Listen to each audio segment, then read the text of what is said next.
Pero teka, kung nagkataong mawala ang isang tao, ibig sabihin isa na akong murderer? Imposible. Hindi yun maaaring mangyari.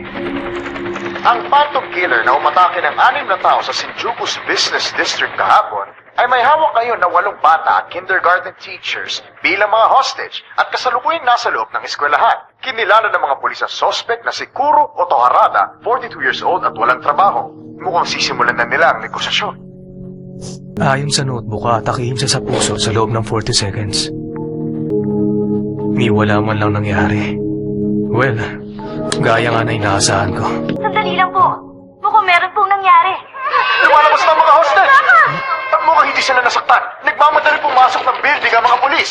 Nahuli na ba ang suspect? Oo.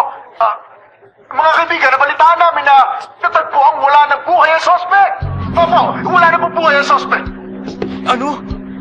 Maring itinanggi ng riot police na binaril nila ang suspect. Kung gano'n, nagpatiwakal na lang siya nung malaman niyang wala na siyang kawala sa mga pulis? Hindi, ayon sa mga hostage, bigla na lang daw nag-collapse ang suspect. Isang heart attack.